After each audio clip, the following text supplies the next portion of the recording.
Welcome to Beyond the Headlines on the WMBD Plus app, where we break down today's local news stories with our very own reporters. I'm Brianna Rittman. And I'm Cameron Main. Today we're recapping a quick but strong storm that blew through parts of central Illinois yesterday morning. Then an explainer on the grocery tax and how that goes into effect this week. And lastly, we will recap the busy year Peoria Public Schools has had. But our first local story of the day, a storm rolled through central Illinois yesterday morning, and although it was quick, it left some major damage. WMBD's Jack Lozikis was out yesterday morning in Tazewell County getting video of storm damage, and he joins us now.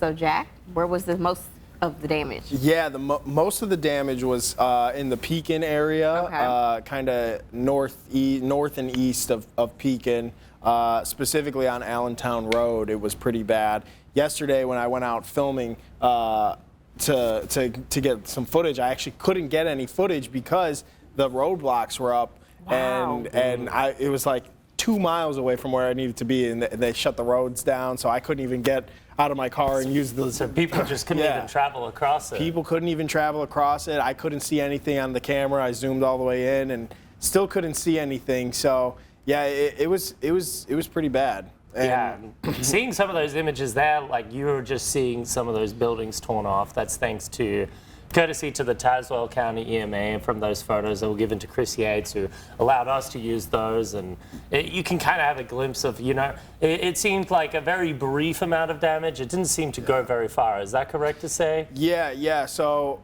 I went out again today back to Allentown Road. Now it's open. Springfield Road has been open. And there was like a barn that had been completely destroyed today.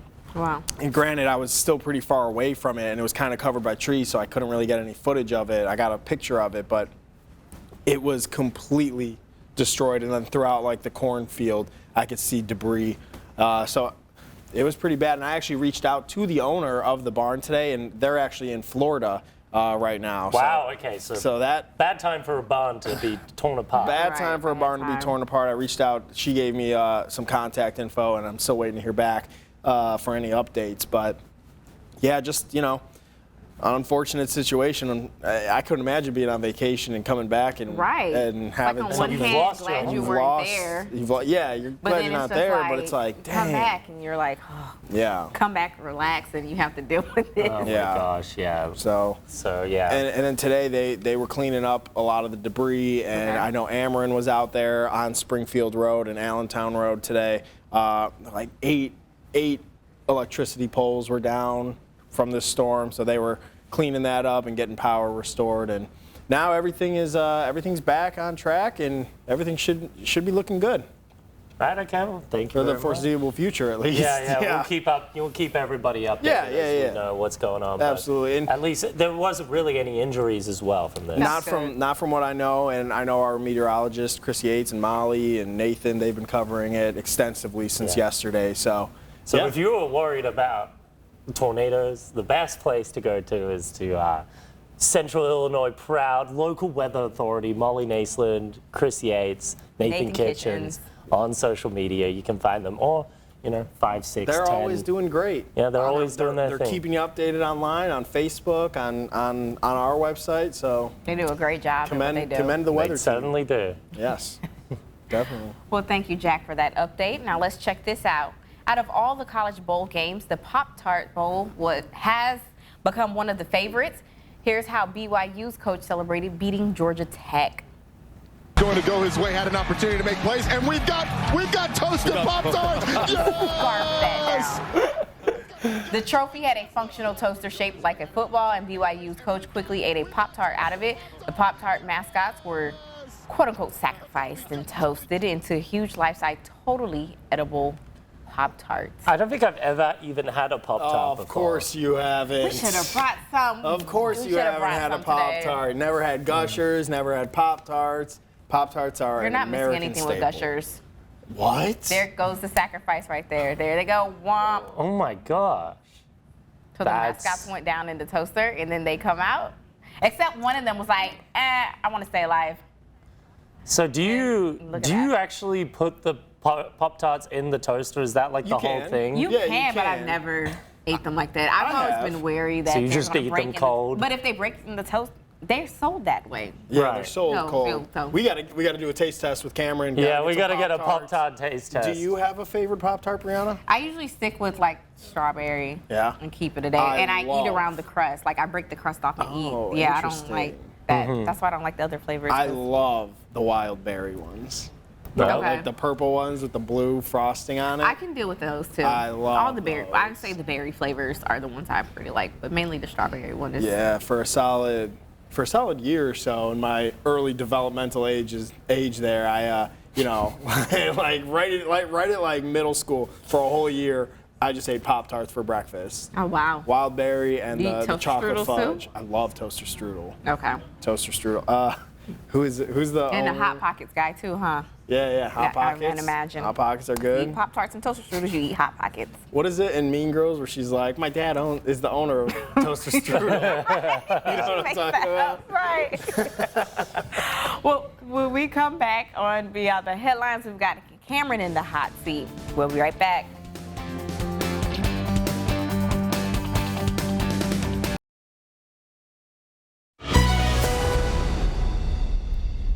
Welcome back. Our next local story of the day, state lawmakers repealed the Illinois grocery tax, but as it goes into effect this week, those living in Central Illinois will continue to see their groceries being taxed. We have Cameron Main in the hot seat now to explain why that is. So first, Cameron, why will people still see a grocery tax? Well, so basically, in the Illinois 2025 fiscal year budget, so that's the one that was passed in June 2024, May 31st to be technical, and basically it repealed the grocery tax statewide. Oh, it sounds pretty good, and people will have to pay less for groceries, and mind you, the grocery tax, it's a 1% surcharge on Right. all costs, grocery-related costs. There are some exceptions like soda and alcohol and candy, but usually it's most groceries, right? So, but the municipalities were very worried when this bill came forward because they were like, well, we're going to lose a bunch of funding because basically the state, even though it was a statewide tax, it went back to the municipalities that they would use to fund their budget. So they came in with an amendment that allowed a lot of these municipalities to keep their grocery tax in place, basically. And so then that's kind of what we've seen is that more and more municipalities have decided to keep the grocery tax in place. Okay. Now, which areas will still see it? So Peoria, Okay. we have East Peoria, West Peoria, Bartonville, Creve Coeur, Pekin, Brimfield, Morton, The other side of 74, Bloomington Normal, what about them? both of them. Yep, Okay. they both have it. And basically, the majority of our viewers will be seeing a grocery tax still in their receipt come 2026. The major exception is Peoria Heights. We'll go into that a little bit later. But basically, some of these places, they kept their grocery tax, again, because they were worried about funding. They didn't know if they would have the Right. money to support the, their government, their services. And for example, Bloomington, one of the places you covered a lot of, the city council decided to keep their grocery tax, but they added a little amendment to it by saying any money that is raised from the grocery tax will only go to infrastructure projects. So that was Okay. kind of a way to go like, hey, like we're going to still keep scales this back into the tax, community. but people will actually see it go back. And Mayor Brady, he said that the number one thing they hear about in Bloomington is infrastructure and the infrastructure needs. And so there's a significant amount of backlog in that city for actually building on those infrastructure projects. So it is a way for not only to make it a little bit more palatable to constituents, but Right. actually fix one of the key needs in that area. Okay, now you mentioned Peoria Heights chose to opt out. What's going on with them? So this one is a little bit weird. It's probably, I haven't really seen a municipality in Illinois that has come to this decision that Peoria Heights did. So basically, when the board at the village board reapproved the grocery tax, right? The mayor actually ran on a platform of making sure that grocery tax stays repealed. Okay. So he vetoed it, even though it had a mayoral proof majority. So Okay. when it went back, they just passed it again. But because of the time frame, a bunch of Illinois Department of Revenue stuff, really boring policy wonk stuff. Okay. It basically, at a certain point, they didn't give the Illinois Department of Revenue enough time to basically implement the tax in that area. So it set the tax back, even though it was approved, to July 1st of 2026 instead of January 1st, 2026. So that means for that 6-month period, people living in Peoria Heights will not see a grocery tax. The mayor really wanted to have basically a question on the referendum. It wouldn't have bound the council to any decision, but it would have had that question like, hey, do you approve of the grocery tax in the city? And when I was reporting on it at the time, they didn't approve that. I don't know actually for certain if they ended up approving it later, but that was an issue that people in Peoria Heights will be able to see clearly on their receipts. Oh, all right. Thank you, Cameron, for that update. Now let's check this out. If the prompter would go. Yeah, let me click the button. The ball that drops in Times Square on New Year's Eve has a special glow to it this year. Crews installed the final Waterford crystal on this year's Times Square New Year's Eve ball, known as the Constellation Ball, ahead of the midnight drop. Co-organizers say the crystals celebrate life, liberty, and happiness and honor our nation's 250th anniversary. The ball features more than 5,000 circular crystal discs. One, the teleprompter does love to bug out. We see that from time to time again. But I also think this crystal ball is pretty impressive now. I don't know if it's as impressive as the tree we had outside the Peoria Riverfront Museum. Maybe I'm a bit biased, but I felt that that tree was really impressive. But look, New York can have its cool little balls. Right. It's big city. The confetti is 3,000 pounds worth of confetti that they'll have. 3,000 pounds. Worth of confetti. That's a lot of pounds.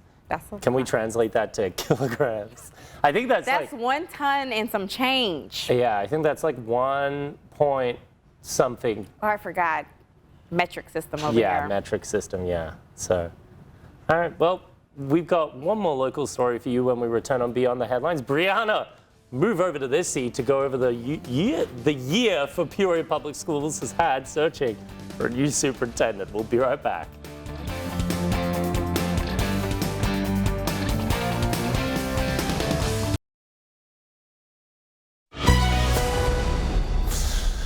Welcome back. Our next story puts Brianna Rittman in the hot seat. Peoria Public Schools began the current school year with some big news with the announcement Superintendent Dr. Sharon Desmond-Karat is preparing to leave.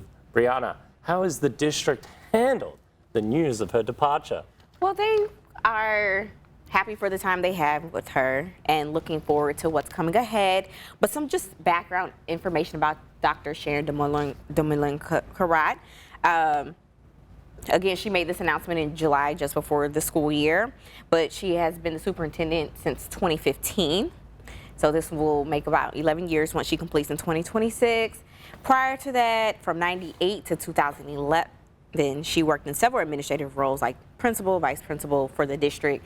Took a little 4-year hiatus from Peoria to work other school districts like Danville, and then she came back as superintendent. She said it's not a step down. She just said it's the end of her 5-year contract.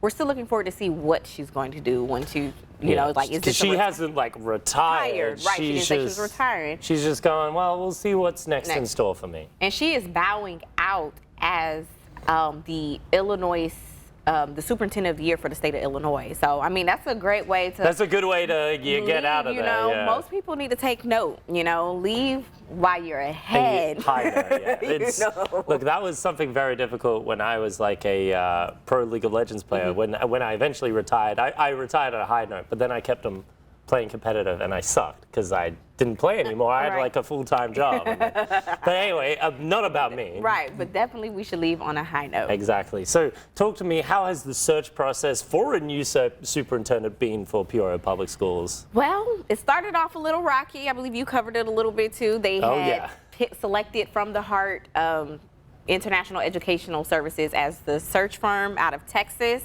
and the community wasn't so happy with just like the announcement. Like, they wanted a little bit more transparency in that decision making, and possibly at one point wanted one of the board members to recuse themselves. Well, there was also a bunch of rumors flying around, Right. basically, that implicated board members that were Right. like, well, there's already a superintendent chosen. A lot of stuff that A lot of he say, she say was going around. A lot of stuff we haven't actually been able to report about as well. You know, Right. going into those meetings, we hear a lot of stuff, and it's like, well, I can't really confirm that. And, but it has been crazy, I would say. I'm new to education beat, but seeing that process happen, Right. I think you agree it was pretty It's been a little wild. crazy, but I would say from the heart came in quick, swiftly to clean up and open transparency. They started having workshops and town halls to let the community know that we are here to be transparent and we value your input, because somebody asked, like, what is the rubric going to look like? And they tell them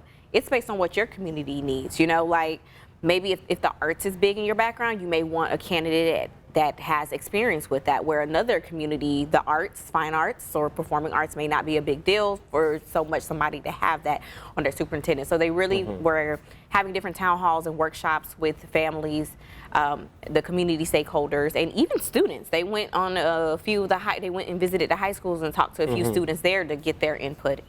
So where is the district now in the search process? Well, last week they sent us a press release letting us know they have finalized down to the last 2 candidates. Oh.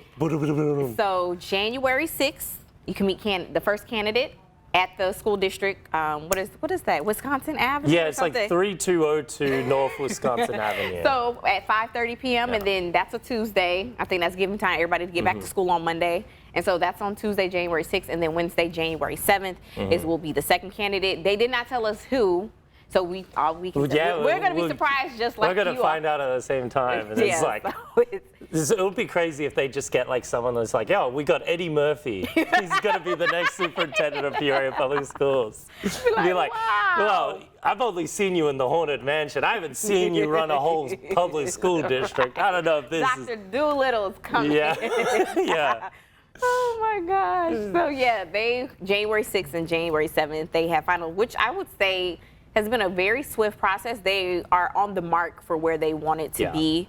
Because they came in like late August. So September is when they started having the town halls and workshops, and now we are January, we're down to the final 2 candidates.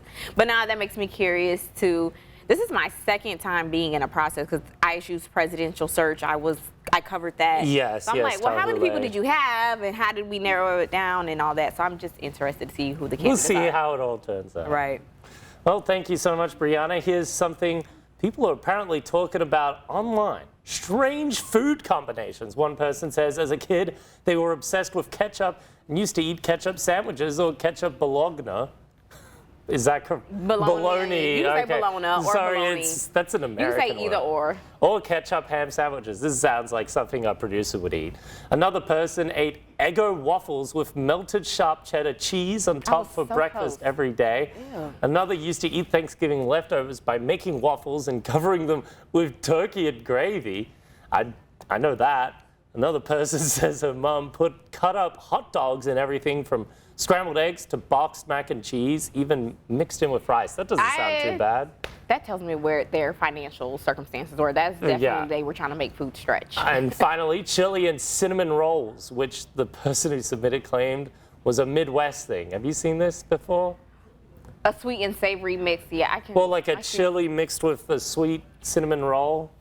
I don't think they put the cinnamon roll in there. I'm seeing some Midwest locals behind the camera saying that is not a thing. So I'm going to put some serious doubt on that. I don't think I've had weird, but I used to have an obsession with honey buns.